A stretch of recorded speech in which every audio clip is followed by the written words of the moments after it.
আর এই মুহূর্তে নজর রাখবো বেলেঘাটার দিকে। বেলেঘাটায় বিএলওদের বিক্ষোভ, বিএলওদের সঙ্গে সুপারভাইজারদের বচসা, অসুস্থ এক বিএলও।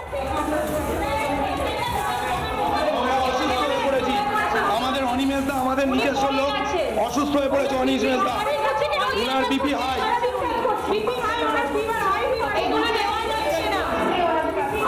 অনিমেষ দাকে এক্ষুনি হসপিটালাইজ করতে হবে। অনিমেষ দার অবস্থা খুব খারাপ। দীপালিদির কি অবস্থা হয়েছে? আমি আর দিদি দুজনে ডায়াবেটিক পেশেন্ট। আমি ডায়াবেটিক পেশেন্ট।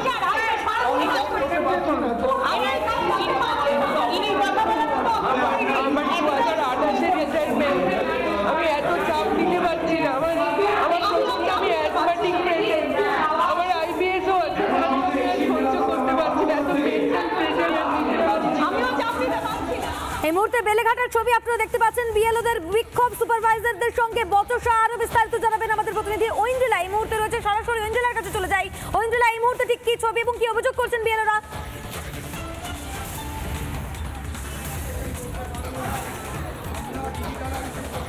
দেখো রুমকি, এই মুহূর্তে আমরা দাঁড়িয়ে রয়েছি বেসরকারি হাসপাতালের সামনে বেলেঘাটার কাছে। এখানে প্রচুর বিএলওরা রয়েছেন। তারা 34 নম্বর ওয়ার্ডের বিএলও অনিমেষ নন্দী, তিনি অসুস্থ হওয়াতে কিন্তু এইখানে নিয়ে এসে 205 নম্বর পার্ট সেখানকার বিএলও অনিমেষ নন্দী, তিনি এই মুহূর্তে এমার্জেন্সি থেকে আইসিইউতে ভর্তি রয়েছে। চাপ আসছে, মানসিকভাবে তারা বিধ্বস্ত। আমি কথা বলি এই মুহূর্তে কি অভিযোগ রয়েছে।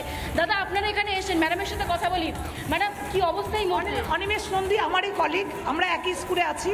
অনিমেষ নন্দী এখানে কাজের জায়গায় এসেছেন। সকালে আমার সাথে কথা হয়েছে ওনার সাথে, কিন্তু উনিও হাইপার টেনশনের রোগী, আমিও হাইপার টেনশনের রোগী। উনি হঠাৎ করে আমাদের সুপারভাইজার থেকে কাজ বুঝতে বুঝতে দাঁড়ানো থেকে ব্ল্যাক আউট হয়ে যান। তারপর ওনাকে আমরা এখানে নিয়ে আসি। তারপরেও কিন্তু আমাদের সুপারভাইজার কাজ বুঝিয়ে যাচ্ছেন, কোনো তার হেলদোল নেই। আমরা একটা 57+, আমারও 3 বছর পর আমি রিটায়ার করব। প্রচণ্ড কাজের মানসিক চাপ। আমরা এতটা ফোনে কিংবা ডিজিটালের সাথে অভ্যস্ত নই।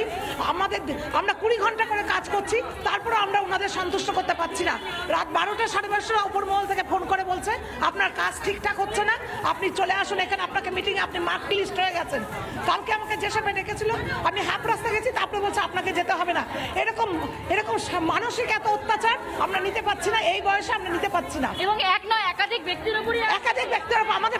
আমি আরো যারা রয়েছে কথা বলি। দাদা, একটু কথা বলবো, কি হয়েছে সকালবেলায়? অসুস্থ কিভাবে হয়ে পড়লেন তিনি? আজকে উনি 2 দিন ধরে এমনিতেই অসুস্থ, জ্বর, গায়ে শরীরে জ্বর। উনি বারুইপুর থেকে এসে কাজ করছেন। 205 নম্বর পার্ট 34 নম্বর ওয়ার্ডের উনি বিএলও। আমাদের যে কটা ম্যাপিং ধরুন ডিজিটালাইজেশনে ওখানে ভুল এসছে, আমাদের বলছে আধ ঘন্টার মধ্যে 1 ঘন্টার মধ্যে ওটাকে ঠিক করে দিতে। উনি ওই কাগজটা নিতে গিয়েই পড়ে গেছেন, পড়ে গিয়ে অসুস্থ হয়ে গেছেন। এত মানসিক চাপ আমাদের প্রত্যেকের ওপর। আমি নিজে ডায়াবেটিক পেশেন্ট, 2টো করে প্রত্যেক দিন 500 পাওয়ারের ওষুধ খেয়ে রয়েছি। তারপরেও আমাদের ওপরে এত চাপ দিতে হচ্ছে, আমরা নিতে পারছি না। আমার এমনিতেই গলা টলা বসে গেছে, পাবলিকলি ফোন নাম্বার হয়ে গেছে, সবাই যখন তখন ফোন করে। আজ 2 ঘন্টা ধরে আমার কলিগ ভর্তি রয়েছে, আমাদের কলিগ। ইসিআই এর কেউ নেই। আমাদের যে সুপারভাইজার, দেখুন সুপারভাইজারও সামনে নেই।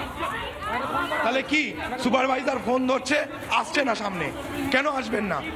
তার আন্ডারে আমরা কাজ করছি। সুপারভাইজার কি বলছে আপনাদের? সুপারভাইজারকে আমরা এখানে দেখতে পাচ্ছি না, উনি আর এসে কোথায় চলে গেছেন জানি না। এতক্ষণ হয়ে গেল একজন বিএলও অসুস্থ হয়ে ভর্তি আছেন।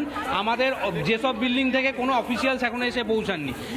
মানে সিরিয়াসলি উনি আইসিইউতে ভর্তি রয়েছেন, সিরিয়াস কন্ডিশন, আইসিইউতে ভর্তি। একটু আগে আসলে উনি অবজারভেশনে ছিলেন, আপনারা কথা বলতে পারতেন। এখন আইসিইউতে ভর্তি হয়ে গেছে। আমি এখানে আরো যারা রয়েছে একটু কথা বলি। অনিমেষ, অবশ্যই আমি ম্যাডাম আপনার সাথে কথা বলবো। এই যে অনিমেষ নন্দী অসুস্থ হয়ে পড়েছেন, উনি কত নম্বর পার্টের? উনি হচ্ছে 205 নম্বর পার্টের। এখন বিষয়টা হচ্ছে কি বলুন তো, আজকে অনিমেষ দা অসুস্থ হয়েছেন, কালকে আরেকজন দিদি হবে, পরশুদিন আমি হব, আমার ভাই হবে, সবাই আমরা হব। সমস্যাটা হচ্ছে যে ইলেকশন কমিশন কোনো সত্যি কথা বলছে না, আমাদেরকে মিথ্যে কথা বলে আমাদের অ্যাপয়েন্ট করা হয়েছে এবং আমাদের দিয়ে যে কাজগুলো করানো হচ্ছে তার ইন্টিমেশন প্রথমে আমাদেরকে দেওয়া হয়নি। আমাদেরকে ডেটা এন্ট্রি অপারেটরের কাজ করতে হবে, এ কথা আমাদের অ্যাপয়েন্টমেন্টের সময় একবারও বলা হয়নি। প্রত্যেকটা স্টেপে মিথ্যে, আমাদেরকে প্রত্যেকটা স্টেপ জানানো হচ্ছে না, আমাদেরকে পুরো অন্ধকারে রেখে ধোঁয়াশার মধ্যে রয়ে গিয়েছেন। আর এবং অনবরত আপনাদের কাছে ফোন আসছে, চাপ আসছে, মানে এক্ষুনি করে দিতে হবে। মানে এক্ষুনি সেটা কে বলছে? সুপারভাইজার? না, সুপারভাইজার আমাদের বলছে। সুপারভাইজারের ওপরেও তো চাপ রয়েছে, সুপারভাইজাররাও তো আমাদের বাইরে নন, ওনারাও মানুষ, ওনাদের ওপর তা কি করবেন এখন? আপনাদের তো বিএলও হিসেবে অলরেডি নিয়োগ করা। আমরা আমাদের কাজটা করতে চাই যেটা আমাদের বলা হয়েছিল, ডিস্ট্রিবিউশন এন্ড কালেকশন। আমাদেরকে এখন বলা হচ্ছে এই টার্গেট দিয়ে দেওয়া হচ্ছে, ডিজিটাইজেশন করতে হবে। সেটা আমাদের পক্ষে কালেকশন করতে করতে করা সম্ভব হচ্ছে না। ডেটা এন্ট্রি আমরা করতে পারবো না। ডেটা এন্ট্রি অপারেটর আমাদেরকে দিতেই হবে, কারণ আমরা কেউ টেক সেভি নই। যদি আমি টেক সেভি হইও তাহলে আমার হাতে এত সময় নেই যে আমি করতে পারবো। ইন্ডিভিজুয়ালি একটা ফর্ম যদি ঠিক মতো সার্ভার কাজ করে তাহলে সময় লাগবে 10 মিনিট। এবার আপনি ভাবুন, যার 1200-1300 ভোটার আছে, 1200-1300 ইন্টু 10 করুন, ততটা সময় কি আমাদের হাতে আছে? টোটাল টাইম ফ্রেমে আমরা বাঁধা, আমাদের হাতে কি ততটা সময় আছে? এর মধ্যে আমাদের ডোর টু ডোর ভিজিট আছে, আমাদের ফর্ম কালেকশন আছে, মানুষের সাথে কথা বলা আছে, এবং সবথেকে অপরাধ যেটা করেছে, আমাদের ফোন নাম্বারগুলো ওয়েবসাইটে দিয়ে দেওয়া হয়েছে, ফর্মে দিয়ে দেওয়া হয়েছে। What is this? কেন আমরা এতটা অ্যাক্সেসিবল আমরা রাত্রি 2-2-2:30টার সময় ফোন আসছে আমাদের। যদি এটা আপনাদের কারোর ক্ষেত্রে হতো আপনারা কি করতেন? আমাদের আমার পাড়টা তো আমার বাড়ির জায়গায় ওই পাড়াতেই পড়েছে। আমার বাড়িতে লোক চলে আসছে, সন্ধে হলে 10 জন 11 জন করে ফর্ম, যারা দূরে থাকে তারা ফোন নাম্বার পেয়ে ফোন করছে, আসছে।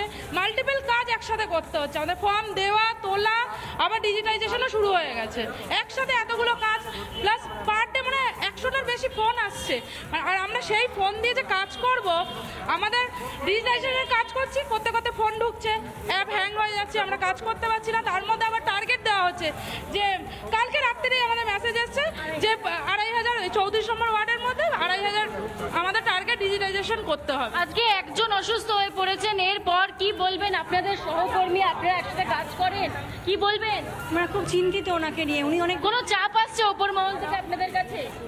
প্রতিনিয়তই আসছে, ওই যে টার্গেট দিয়ে দেওয়া হচ্ছে। আমরা টার্গেট দিয়ে দেওয়া হচ্ছে। হ্যাঁ, আপনি কি বলছেন? একটা তো সময়সীমা আমাদের দেওয়া হয়েছিল যে আমাদের 4 তারিখের মধ্যে ফর্ম দেয়া, বিতরণ করা এবং ফর্ম তোলা, এই কাজ আমরা সেটাই জানতাম।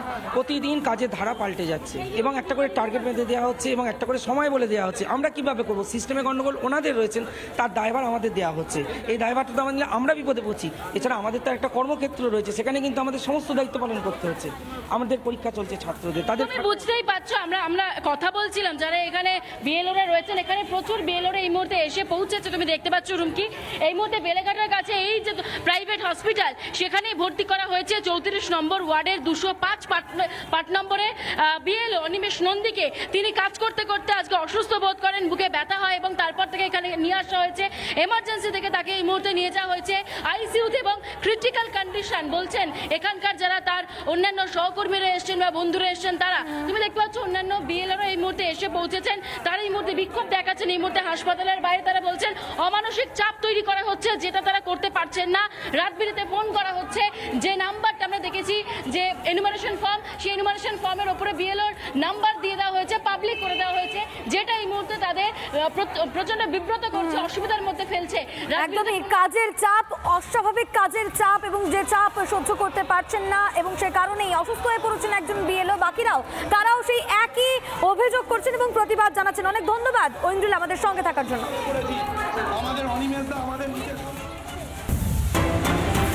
নানা ধরনের কন্টেন্ট দেখার জন্য লাইক করুন, শেয়ার করুন আমাদের ফেসবুক পেজ, সাবস্ক্রাইব করুন আমাদের ইউটিউব চ্যানেল। পাশাপাশি অন্যান্য ব্রেকিং নিউজের জন্য অবশ্যই চোখ রাখুন রিপাবলিক বাংলায়।